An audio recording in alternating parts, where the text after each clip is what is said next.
I wiped the sleep from my eyes and stepped out into the crisp morning air of Willow Creek, the kind of quiet suburb where the houses all looked like they were built from the same cookie-cutter blueprint.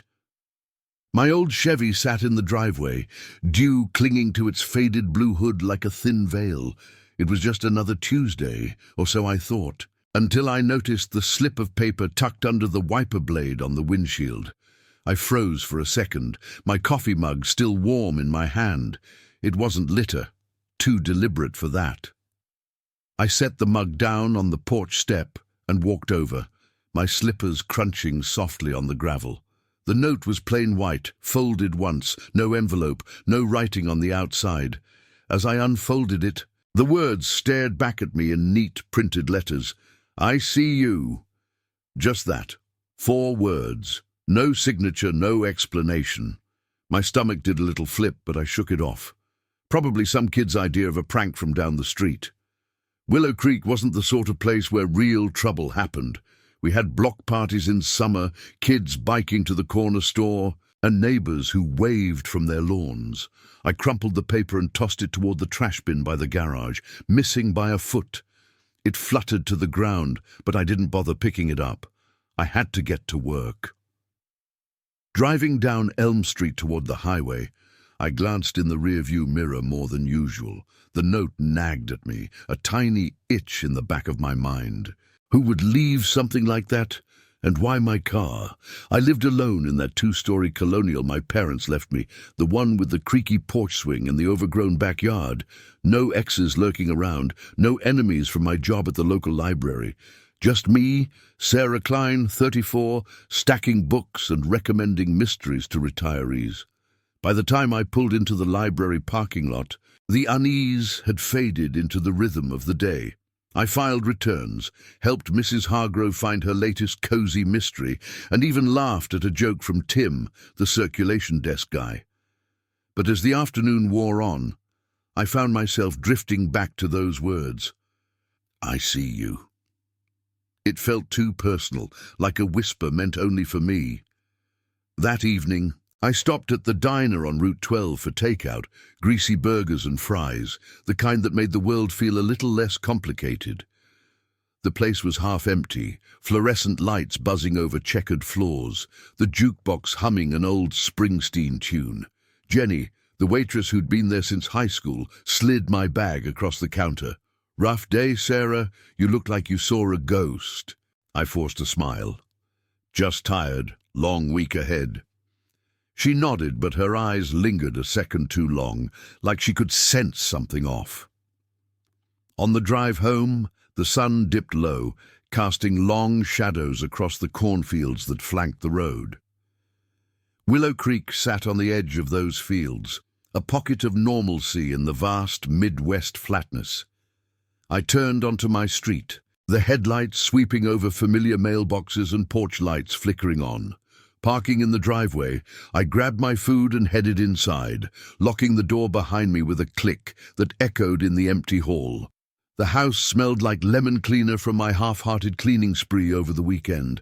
I ate at the kitchen table, scrolling through my phone, news feeds, cat videos. Nothing out of the ordinary. But when I finished and rinsed the plate, I stepped back outside to grab the mail from the box at the curb. That's when I saw it again. Another note, right there on the windshield, just like before. The wiper held it down against the slight evening breeze. My heart picked up, a steady thrum in my chest. I hadn't imagined the first one. This was real. Unfolding it with trembling fingers, the same words. I see you. I scanned the street, empty as always at dusk. The Andersons' lights were on next door, but their minivan was gone, probably at soccer practice. Across the way, old Mr. Ellis was watering his roses, his back turned, no one watching, no one who shouldn't be there. I pocketed the note this time, not wanting to leave evidence of my growing paranoia. Inside, I double-checked the locks, even the back door leading to the yard. The house felt larger, the shadows in the corners deeper. Sleep didn't come easy that night. I lay in bed, staring at the ceiling fan's lazy spin, the note burning a hole in my nightstand drawer. Was it the same person? How did they know I'd be home late? The library closed at 6, and the diner was a 10-minute drive. Routine, predictable. That's what made it so unsettling. Someone had timed it perfectly. Morning came too soon, the alarm buzzing at 6:45. I showered, dressed in my usual slacks and blouse, and headed out. There it was, third time now, wedged under the wiper like an unwanted invitation. I see you. Identical. Down to the font if it was printed. I snatched it up, my breath catching. This wasn't a prank anymore. Pranks didn't repeat like this day after day, without a punchline. I drove to work with the windows down, hoping the rush of air would clear my head. But questions swirled instead. Was it someone from the library, a neighbor I'd overlooked, or just some drifter passing through on the highway? Willow Creek had its share of transients. Folks stopping at the motel off exit 47, grabbing coffee at the gas station. But notes on windshields? That felt too close, too intimate. At my desk, surrounded by the comforting smell of old paper and polished wood, I tried to focus. Patrons came and went, but my mind wandered to the driveway, wondering if tonight would bring another. By lunch, I'd convinced myself to talk to someone. Tim, maybe, or even call the non-emergency line just to report it. But what would I say? Someone's leaving creepy notes on my car. It sounded ridiculous, the kind of thing that got laughed off in a small town like this. As the day dragged on, the unease settled deeper, a quiet hum beneath my skin. I kept glancing out the window at the parking lot, half expecting to see a figure lurking by the trees. Nothing, just the ordinary world turning as it always did. But deep down, I knew it had changed. Someone out there was watching, and they wanted me to know it. The days blurred into a monotonous haze after that third note, each morning pulling me from sleep with the same dread knotting in my gut. I started checking the driveway before even stepping outside, peering through the curtains in my robe, the house still dark and quiet around me. Willow Creek woke slowly. Birds chirping in the maples, the distant hum of a lawnmower starting up. But for me, it was like walking into a fog that thickened with every sunrise. By Thursday, I'd collected 4 notes in total, tucked away in a shoebox under my bed like some shameful secret. I didn't tell anyone yet. Not Tim at the library, with his easy smile and endless supply of dad jokes, nor Jenny at the diner, who always seemed to know when I needed an extra coffee refill. What would I say? That some invisible shadow was playing games with my windshield. In the town where the biggest drama was the annual Harvest Festival pie contest, it felt like admitting I was losing my grip. Instead, I tried to outsmart it. That morning, after spotting the latest "I see you" fluttering under the wiper, I didn't crumple it or pocket it right away. I stood there in the driveway, turning slowly, scanning the row of identical houses with their manicured lawns and American flags drooping in the still air. The Andersons' minivan was back, parked crookedly as if they'd rushed in late from practice. Mr. Ellis was out early, clipping his hedges with those oversized shears that made a rhythmic snip-snip. He glanced up, waved his free hand. "Morning, Sarah. Beautiful day, huh?" "Yeah," I called back, forcing the word out like it weighed a ton. His face was friendly, lined from years under the sun, but I wondered, had he seen anything? Footsteps in the night, a car idling too long. I crossed the lawn to him, the grass damp under my sneakers. "Hey, Mr. Ellis, quick question. You notice anyone hanging around my place lately? Strangers or anything odd?" He paused, wiping his forehead with a rag from his pocket. "Odd? Like what, dear? We got that Fox family rooting through the trash again last week, but that's about it. Why? Everything all right?" "Just curious," I said, smiling too tightly. "Thanks." I retreated to my car, the note now burning in my fist. He hadn't seen a thing, or if he had, he wasn't saying. Back inside, I spread the papers out on the kitchen table side by side, all identical, same paper stock, same black ink, same precise spacing, printed, not handwritten, which made it worse. Anyone with a home printer could do this, and half the block probably had one. Driving to work, I took the long way, looping past the gas station on the edge of town, where semis idled overnight. The pumps were quiet, just a couple of locals filling up for their commutes to the city. I pulled in anyway, pretending to check my oil while eyeing the lot. No one lingered by the payphone or the vending machines, just the clerk inside, flipping through a magazine and the faint smell of diesel hanging in the air. At the library, the routine tried to anchor me, shelving books in the mystery section, their spines, a comforting row of faded colors, Agatha Christie, Gillian Flynn, the usual suspects. But my hands shook as I pushed The Silent Patient into place, the title mocking me. Tim noticed during our lunch break in the break room, where the microwave hummed over someone's leftover lasagna. "You okay, Sarah? You've been jumpy all morning, like you're waiting for the other shoe to drop." I stirred my yogurt, avoiding his eyes. "Just not sleeping great. Neighbor stuff, you know." He nodded, but there was a flicker of concern. "If it's that Ellis guy blasting his radio again, say the word. I can have a chat." Tim lived a few blocks over, close enough to know the rhythms of the street, but I shook my head. No, it wasn't that. I couldn't drag him into my unraveling thoughts. The afternoon dragged, patrons drifting in like ghosts. Mrs. Hargrove returned for another book, chattering about her book club. "You should join us, Sarah. We do wine and whodunits at the community centre." Her invitation hung there. A lifeline I almost grabbed, but what if the watcher was one of them, a face I saw every day, blending into the normalcy? By closing time, the sun hung low, painting the parking lot in oranges and pinks. I lingered inside, wiping down counters longer than necessary, until Tim flipped the sign to closed. "Walk you to your car?" he offered, keys jingling. "I'm good," I lied, waving him off. Alone in the lot, I approached the Chevy slowly, half expecting the note. It was there, of course, defiant against the fading light. "I see you."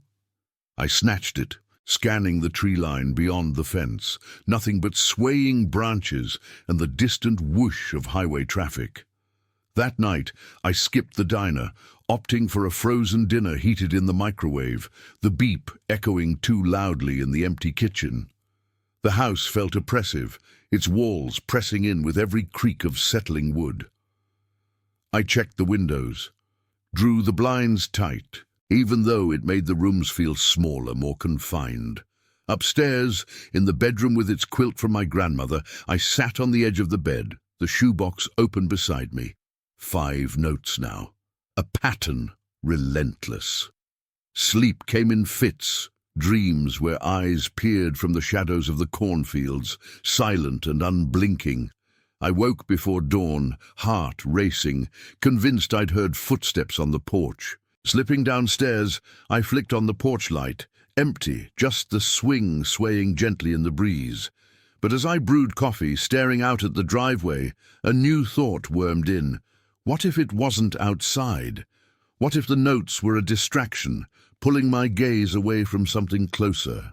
The library was busier Friday, a school group touring the children's section, their laughter a stark contrast to the quiet storm in my head. I hid behind the reference desk, researching vaguely how to trace printer ink, anonymous notes in small towns. Nothing helpful, just articles on pranks gone wrong or domestic disputes. By mid-morning, I'd had enough. I texted Tim during his break. "Coffee after work? Need to talk." He replied instantly, "Sure, everything okay?" "Not really," I typed back, then deleted it. "Just catching up." We met at the corner cafe, a hole in the wall with mismatched chairs and the best lattes in Willow Creek. Tim arrived with his usual grin, but it faded when he saw my face. "Spill it, Sarah. You look like you haven't slept in days." "Over steaming mugs," I told him, haltingly at first, then in a rush. The notes, the words, the way they appeared like clockwork. He listened, brow furrowed, no interruptions. When I finished, he leaned back, stirring his coffee absently. "That's messed up. You call the cops yet?" "Not yet. Feels silly. But it's every day, Tim. Like they know my routine better than I do." He nodded slowly. "Could be a neighbor or someone from the highway crowd. Remember that guy who hung around the gas station last summer? Sketchy type, always asking for directions." His words stirred a vague memory, but nothing solid. We sat there as the cafe emptied, the conversation circling without landing. Comforting, but it only amplified the isolation, like sharing the weight made it real, undeniable. Driving home as twilight settled, the road stretched empty ahead, taillights of a single truck fading into the distance. I gripped the wheel tighter, eyes flicking to the mirrors. No one followed. Parking under the street lamp, I killed the engine and waited, engine ticking cool. Minutes passed, 5, 10, no note yet. Relief washed over me, tentative and sweet. Maybe telling Tim had broken the spell. But when I stepped out, there it was, pristine under the wiper, catching the lamp's glow. "I see you." My knees buckled slightly, the world tilting, not just watching, anticipating, as if they knew I'd started to fight back. Saturday morning arrived with a deceptive calm, the kind that Willow Creek wore like a well-pressed shirt. I hadn't slept much after finding that last note, the one that seemed to mock my confession to Tim. The house had felt alive with whispers, branches scraping the siding, the fridge humming like a distant engine. By dawn, I'd given up on bed and paced the kitchen, coffee going cold in the pot. The shoebox under the mattress now held 6 notes, a grim tally that stared back at me when I pulled it out at 5:30 a.m. I decided not to check the driveway right away. Instead, I showered longer than usual, letting the hot water drown out the questions. Who was doing this? And why the persistence, like a heartbeat refusing to stop? Dressed in jeans and a sweater, casual Saturday, no library shift, I finally parted the curtains. The Chevy sat there unchanged, no white slip mocking me under the wiper. For the first time in a week, the windshield was bare. A breath escaped me, shaky but real. Maybe Tim was right. Talking about it had scared them off. Or perhaps they'd moved on, bored with the game. Relief propelled me outside. I started the engine, the familiar rumble steadying my nerves, and backed down the driveway without a backward glance. Elm Street was stirring. Joggers in neon gear, a dog walker tugging a reluctant labradoodle. I turned toward the highway, windows cracked to let in the crisp air scented with dew and distant manure from the fields. No notes, no eyes, just the open road and the promise of a normal day. I headed to the farmer's market on the edge of town, a weekly ritual I'd neglected lately. The lot was filling up. Pickup trucks angled haphazardly. Families milling between stalls, laden with pumpkins, apple cider, and handmade soaps. The chatter was easy, neighbors nodding hellos. "Sarah, haven't seen you in ages," called out Lisa from the bakery stand, her apron dusted with flour. I bought a loaf of sourdough and some jam, the transactions grounding me in the ordinary. No one seemed off, no lingering stares. By noon, with bags in the trunk, I felt almost light, the weight lifting like fog burning off under the sun. But as I drove home, the unease crept back, subtle as a shadow lengthening. I took the back road past the old mill, where the creek burbled over rocks, a spot I'd picnicked at as a kid. The trees arched overhead, filtering sunlight into patterns on the dashboard. That's when I noticed the car behind me, a silver sedan, nondescript, keeping pace at exactly the speed limit. Not unusual on a Saturday, but my pulse quickened anyway. I slowed at a yield sign. It slowed too. Accelerated. It matched. By the time I turned onto my street, it had peeled off toward the highway, taillights vanishing in the haze. Paranoia, I told myself, unloading groceries in the kitchen. The house welcomed me with its familiar scents. Wood polish, faint lavender from the air freshener. I unpacked methodically, stacking jars in the pantry, but my mind replayed the drive. Coincidence. Had to be. Still, I wandered to the front window, peering out. The driveway empty, the car untouched. I resisted the urge to check the windshield again, busying myself with lunch. A sandwich at the table, radio tuned to the local station playing classic rock. The afternoon stretched lazy. I tackled the backyard, overgrown since summer, pulling weeds from the flower beds my mom had planted years ago. The soil was cool and damp, earthworms twisting away from the trowel. It was mindless work, the kind that cleared the head, but every rustle in the hedges made me pause, tool in hand. A squirrel. Wind. Nothing. By late afternoon, sweat beaded on my forehead, and I retreated inside for water, the screen door slapping shut behind me. That's when I saw it. Not on the windshield, but on the kitchen counter, right by the sink where I'd left my keys. A folded white paper, identical to the others, propped against the salt shaker like it belonged there. My glass slipped from my fingers, shattering on the tile with a sharp crack that echoed through the empty rooms. I didn't move at first, staring at it, breath shallow. How? The doors locked, windows secure. I'd been in the yard, visible from the street, but no one had approached. No sound of footsteps, no creak of the gate. Trembling, I unfolded it. I see you. The words blurred for a second, tears pricking my eyes. This wasn't just watching from afar, this was inside. My space violated without a trace. I backed away, bumping into the fridge, the hum now ominous. Who could have slipped in? The back door, but I'd latched it before going out. The front. No, I'd heard nothing. Panic clawed up, but I forced it down. Grabbing my phone from the counter, Tim's number, speed dial. It rang twice before he picked up. "Sarah, what's up?" "Tim, you have to come over now." My voice cracked, barely above a whisper. "It's worse. They were in my house." He arrived in under 10 minutes, his truck crunching gravel as he pulled up. I met him at the door, the note clutched in my fist. He stepped inside, eyes scanning the kitchen, the broken glass swept into a pile, the paper trembling in my hand. "Show me," he said quietly. "No jokes this time." I handed it over, watching his face as he read.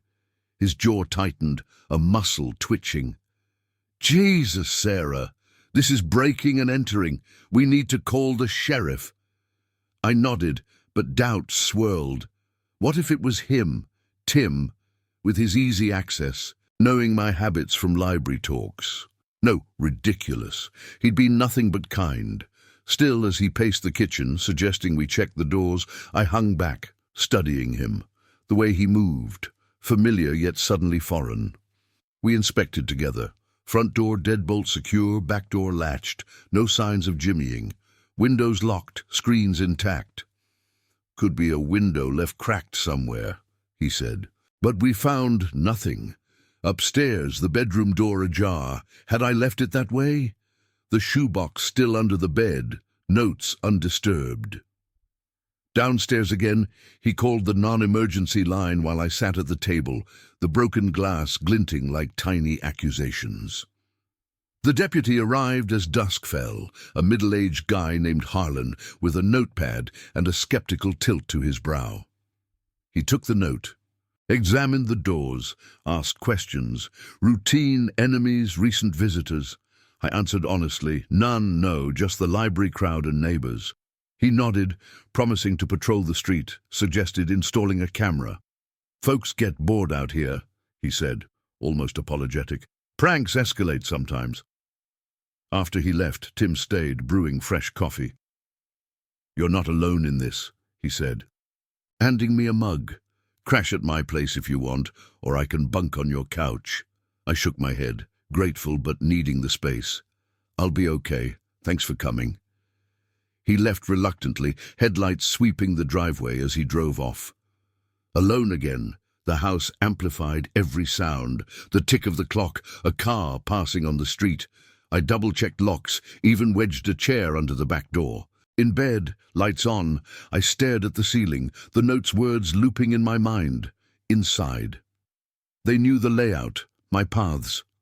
Not a stranger then. Someone close, woven into the fabric of my days. Sleep evaded me until exhaustion pulled under, dreams fragmented with footsteps echoing in empty halls. I woke to moonlight slanting through the blinds, heart pounding from a nightmare I couldn't recall. The clock read 2 to 17 a.m. quiet, too quiet. Then faintly, from downstairs, a soft thud like a drawer easing shut. I sat up, frozen, straining to listen. Another sound, the creak of floorboards, deliberate, testing, not the house settling. Someone moving, breathing the same air. My phone was on the nightstand, fingers hovered over 911. But what if it was nothing? What if fear was rewriting reality? The steps paused, then resumed, up the stairs now, slow and measured. Closer. The doorknob rattled gently, as if testing the lock. I bit back a gasp, sliding from bed to the floor, back against the wall. Silence followed, heavy and waiting. Minutes stretched eternal. Then retreating down the stairs, out the back. A door clicked, soft as a sigh. By morning, the house was empty again. No new note on the counter, no footprints in the dew outside, but the violation lingered, a chill that no sunlight could chase. I called in sick to the library, voice steady but hollow. Tim texted, "Check in later." I replied yes, but trust frayed at the edges. Who else knew me this well? As I sat by the window, watching the street wake, I realized the notes were just the beginning. The real message was this: you're not safe anywhere, not even here. The days after that midnight intrusion blurred into a fragile routine, one I clung to like a lifeline in Willow Creek's unyielding calm. I called the library to extend my sick leave, citing a stomach bug, easier than explaining the invisible weight pressing on my chest. The house, once a sanctuary of polished oak floors and sunlit windows, now felt like a stage set for some unseen performance. Every corner held potential shadows, every silence a held breath. Tim checked in daily, his texts a steady drip of concern. "Need anything from the store?" Or, "Patrol car just drove by, Harlan's on it." I appreciated the gestures, but replying grew harder. Doubt had taken root, twisting toward him despite the logic screaming otherwise. He knew my schedule, my habits from years of coffee breaks and shared shifts. And that night he'd stayed late, the back door left ajar for just a moment while he fetched something from his truck. No, I couldn't go there. Not yet. Instead, I focused on fortifying the space. The hardware store on Main Street yielded a cheap security camera, the kind with a wide-angle lens and motion alerts to my phone. I mounted it above the front door myself, fingers fumbling with screws on the porch step, the afternoon sun warming the railing. Neighbors passed with polite waves, Mrs. Anderson pushing her stroller, Mr. Ellis pausing his walk to offer advice on the wiring. "Smart move, Sarah. Can't be too careful these days."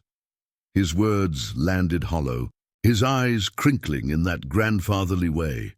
Did he know more, or was I seeing ghosts in every friendly face?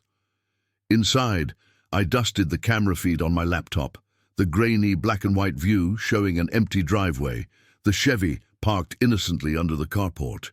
No notes that morning nor the next. The absence was almost worse, a taunting pause. Like the calm before a storm gathers over the cornfields. I ventured out less, meals simple, toast at the table, staring at the spot where the last note had waited by the salt shaker, the broken glass from that day. I'd swept it up, but shards seemed to linger in my mind, catching the light of memory. By Wednesday, cabin fever clawed at me. I drove to the edge of town, past the motel's neon sign flickering against the highway, its parking lot dotted with rigs from out-of-state plates. The gas station there hummed with activity, truckers fueling up, a family piling into an SUV with coolers for a road trip. I filled my tank, the pump clicking steadily, and scanned the faces inside through the window. The clerk was new, a young guy with tattoos peeking from his sleeves, ringing up lottery tickets. No one matched the vague silhouette my paranoia sketched, hooded, watchful, slipping through the ordinary. Back home, the camera pinged as I pulled in. A motion alert from minutes before. Heart slamming, I checked the app. Just a stray cat darting across the lawn, its tail a blur. False alarm. But as I stepped inside, locking the door with deliberate twists, a new sound stopped me. The faint whir of the fridge, yes, but beneath it, something else. A low hum, electronic, from the living room. I crept forward, pulse echoing in my ears.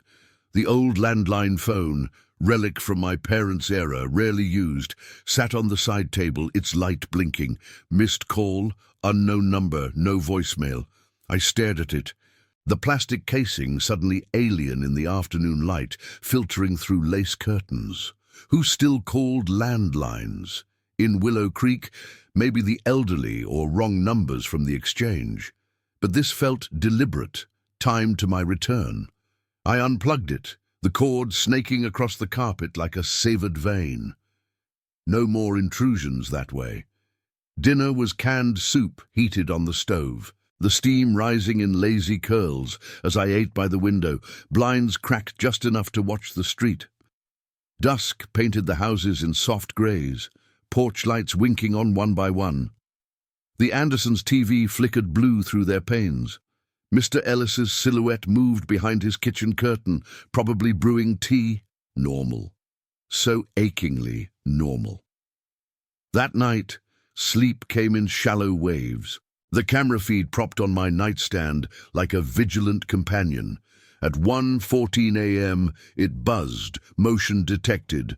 I bolted upright, grabbing the phone.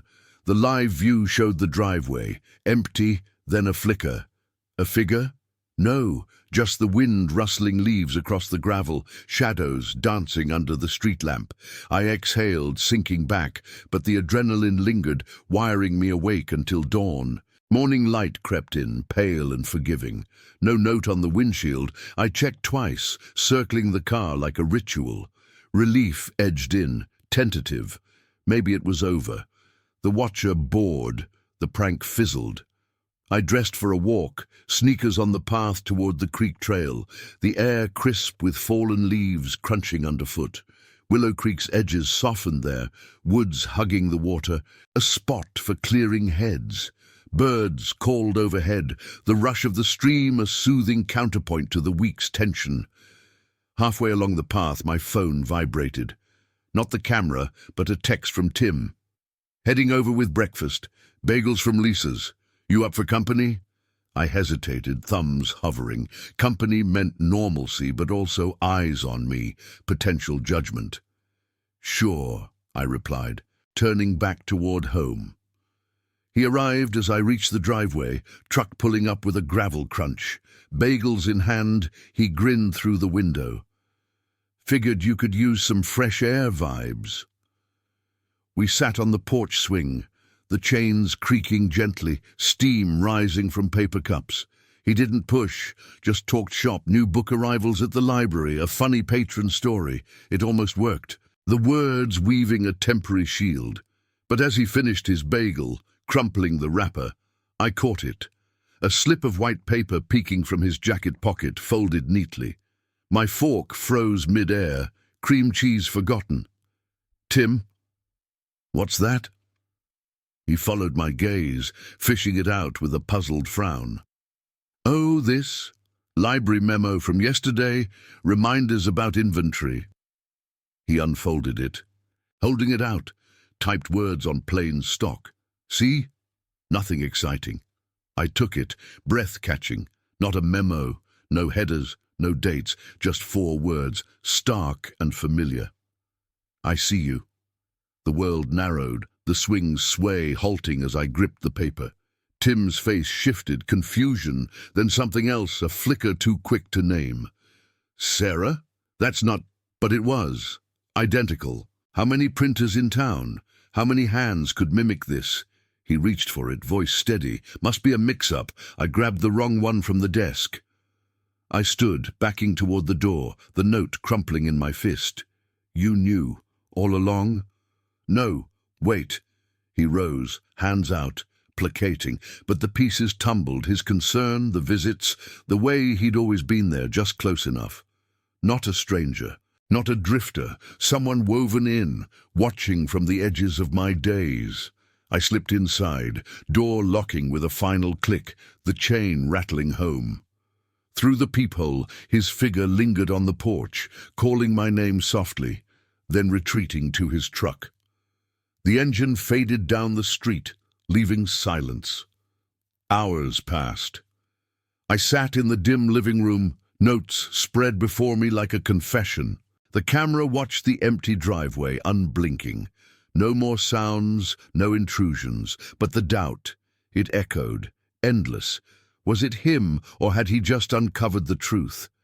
In Willow Creek, where neighbors were family and secrets hid in plain sight, the real watcher might be the one you'd least suspect. And as night fell, the phone, landline plugged back in on impulse, rang once. Unknown. I let it go to silence, but the message light blinked, unread, waiting.